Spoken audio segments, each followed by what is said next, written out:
They laughed at him for asking for a wife. Then one woman's question silenced everyone. They laughed at him for asking for a wife. Then one woman's question silenced everyone.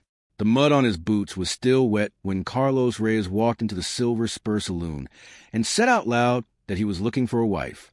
He did not whisper it. He stood near the bar, dust still rising off his shoulders from the ride, and said it plain the way a man states the weather or the price of grain. The room did not go quiet all at once. It went quiet in pieces, one corner first, then another, until the whole place was nothing but the creak of a ceiling fan and the sound of 40 pairs of eyes landing on a man who had made himself the most interesting thing in a town full of bored people. Carlos was 34 years old, lean through the jaw, broad through the shoulders, with hands that told people everything about how he had spent his years. He worked the Reyes land east of the Cimarron River, land his grandfather had broken with nothing but a mule and pure determination, land that was still producing wheat and cattle 4 decades later. He was not rich. He was not poor. He was the kind of man the land makes when it decides to keep someone. The laughter came anyway.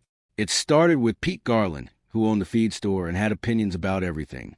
Pete laughed first, a short barking sound he tried to swallow, and then Denny Ruiz laughed too, and then the whole left side of the saloon was chuckling and nudging and shaking heads the way people do when someone says something that makes them feel briefly better about their own lives.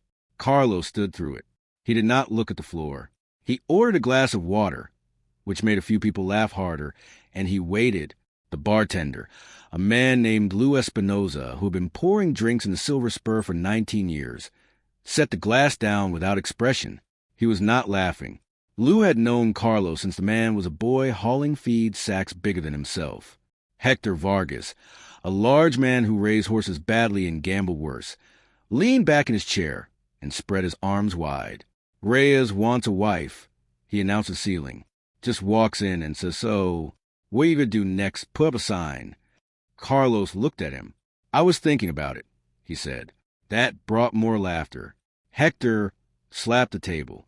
The women in the room were quieter. There were 7 of them, scattered at different tables. 2 looked embarrassed on his behalf. 1 looked amused but covered it with her hand. 1 looked at her own husband and quickly away. And 1, sitting alone at the table closest to the window, looked directly at Carlos Reyes and did not look away. Her name was Elena Vega. She had come to the town of Rosamond 6 months ago from somewhere people had stopped asking about because she never gave the same answer twice. She worked mornings at the post office sorting mail, and in afternoon she helped Doc Pruitt, the veterinarian, with animals too broken for his aging hands. She was 30, dark-haired, not especially tall, and had the quality certain people possess of taking up exactly the right amount of space, and no more. She was watching Carlos with the expression of someone working out a problem. Hector Vargas, not finished with his entertainment, leaned forward again. "What kind of wife are you looking for, Reyes? Any woman who ends up out there on that flat land with just you and the wheat for company is going to lose her mind by Christmas." Carlos set his glass down. "I need someone who can make a decision when I'm not there to make it," he said. "Someone who doesn't panic when things go wrong, because they go wrong often. Someone who's not afraid of hard work and doesn't lie about what she thinks. Someone who can handle the land when I can't. I'm not looking for someone to mend my shirts. I know how to use a needle." The laughter softened but didn't die. Hector said something under his breath to the man beside him. It was then that Elena Vega spoke. She did not raise her voice. She simply said from her table by the window, "Can you actually use a needle, or did you say that because it sounded good?" The room shifted. It was a small shift, barely visible, but it happened. The laughter lost its footing. Carlos turned and looked at her for the first time, and something in his face changed, not dramatically, just the way a man's face changes when he sees something he wasn't expecting, and it turns out to be the right thing. "Yes," he said. "My mother taught me. She said a man who can't take care of his own clothes has no business taking care of land." Elena held his gaze. "What kind of decisions go wrong on your land?" The room was different now. Not the amused quiet from before. A deeper quiet. The kind that comes when something real starts happening, and everyone around it realizes they are only witnesses. Carlos considered the question from the inside out. Irrigation goes wrong in drought years. Cattle get sick at the worst time. Markets drop when you've already committed to a sale. Last spring, I lost 40 acres of wheat to a hailstorm that came in 2 hours ahead of where the skies said it would be. Had 12 minutes to decide whether to cut the east field early or gamble on the west field holding. Made the wrong call. What would the right call have been? She asked. Cut the west field. The east had thinner stalks that season. I knew it and ignored it because the west field had given me trouble the year before, and I was still annoyed at it. Elena was quiet for a moment. Pete Garland shifted in his seat. Hector Vargas had put his playing cards down. So you let last year's frustration make this year's decision, she said. Yes, and you're aware enough to know that. I am now. How many cattle? 83 head. Mixed breed, mostly Hereford Cross. How far is the river from the main house? Quarter mile on the low side. Half mile at the north end of the property. Does the house flood? Not since my grandfather raised it in 1961. The barn flooded twice in the 90s before my father put in the drainage channel. She nodded slowly, the nod of someone filing information, not performing interest. The difference was clear to several people in the room, even if they couldn't name it. Hector Vargas said, "What is this, an interview?" Elena looked at him with the mildly patient expression of someone interrupted by a noise that wasn't particularly interesting. Then she looked back at Carlos. "Why are you asking here?" she said. "Why the saloon?" He did not hesitate. "Because I spend most of my time alone, and I don't know where else real people are. I tried the church social in April. The women, they were kind, but they were looking at me like a charity project. I tried the grain co-op, but that felt like a business meeting. I'm not looking for a business arrangement. I'm looking for a person. This seemed like the only place where real conversations happen without someone trying to manage them." She was quiet again. The ceiling fan turned overhead. "Do you have debts?" she asked. "Equipment loan, $12,000. Paid down from $18,000 last year. No mortgage. The land is owned free. Medical problems? Broke my left arm at 22. Healed wrong. Get stiff in cold weather. That's all. Family nearby? 2 sisters. One in Tucson, one in Santa Fe. Clothes, but not in each other's pockets. My parents are gone." Elena sat back. She had the expression of someone who had made a decision and was waiting for the right moment to say it. Pete Garland leaned to the man beside him and said, not quietly enough, "She's going to tell him off and walk out. Watch." Elena heard it. She looked at Pete Garland with a gaze that made him pick up his drink and find something else to stare at. Then she looked back at Carlos. "I have a dog," she said. "His name is Cabra. Part shepherd, part something nobody agreed on. He's not well trained and doesn't like other dogs, but he doesn't cause trouble with cattle. He goes where I go." Carlos looked at her. "Cabra comes," he said simply. The room was completely still, not the still of boredom or discomfort. The still of a room full of people watching something they had not expected and could not look away from. Elena stood up without rushing. She picked up her jacket and folded it over her arm. She crossed the room toward Carlos and stopped directly in front of him. "I'm not agreeing to anything tonight," she said. "I'm saying I'm willing to come out and see the land.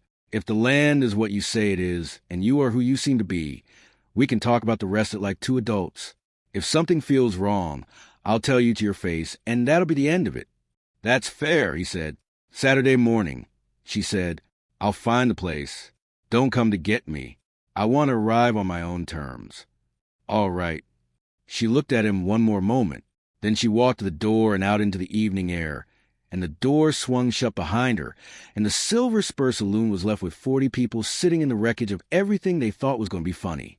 Hector Vargas picked up his playing cards. He looked at them. He put them back down.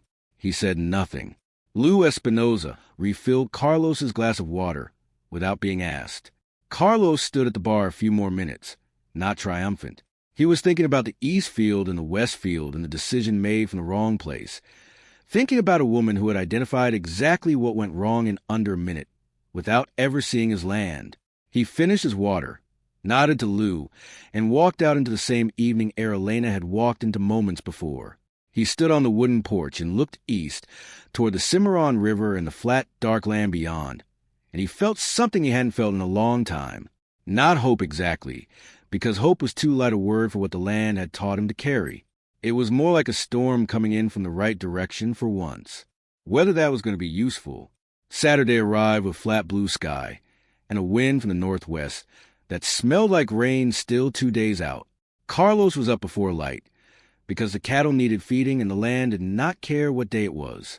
He worked until 8, went inside, made coffee, and sat at the kitchen table without pacing. At 9:47, a dark green pickup with a crack along the passenger window came up the road from the south. A brown and black dog was visible in the truck bed, watching the land with focused attention. The truck stopped and Elena Vega got out. She looked at the house first, then the barn, then the fields east where the wheat was still green and promising. She took in the water tank, the fence line, the way the road curved toward the river. She looked without rushing. Carlos came out to the porch and stayed there, letting her look. After 4 minutes, she turned to him. "Your grandfather built well," she said.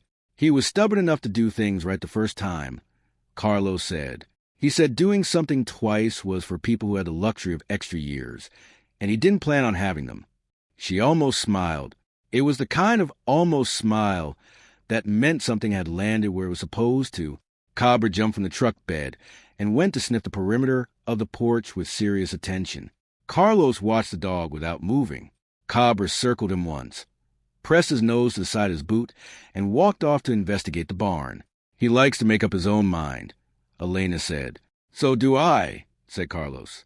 She looked at him directly, without social softness. "Show me the land," she said. They walked for 2 hours. He showed her the irrigation channels, the hail-hit field, the fence rebuilt along the north pasture after Bull walked through it 2 winters ago.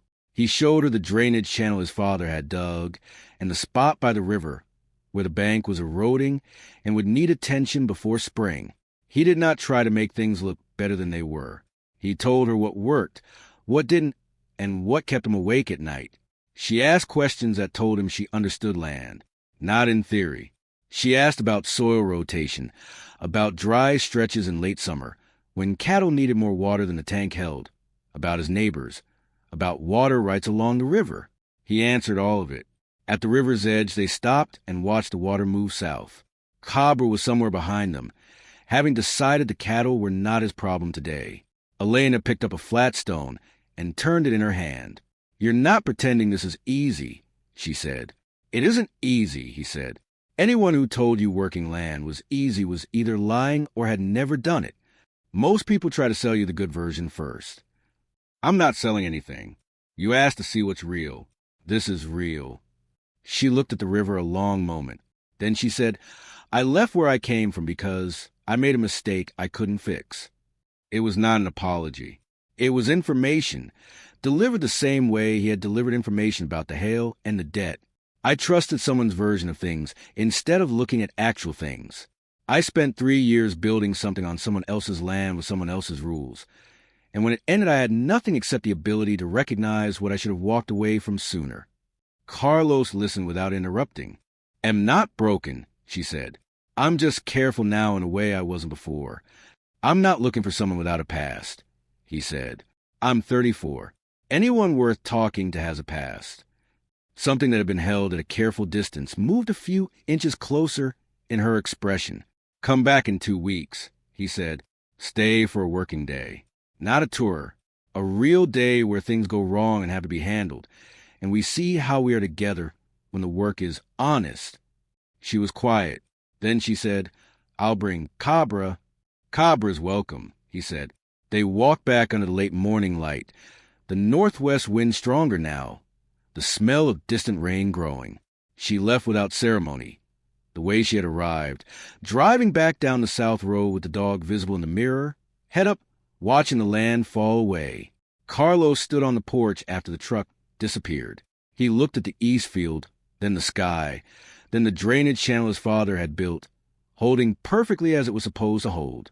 He went inside, poured the remaining coffee down the sink, and started a fresh pot, because the afternoon needed handling and the land did not care what he was feeling. It only cared what he did next. He was not sure yet what any of it would become. He was not a man who made promises about outcomes. The land had cured him of that habit early. But he knew what it felt like when something was built on honest ground, and what it felt like when it was not, and this felt like the former.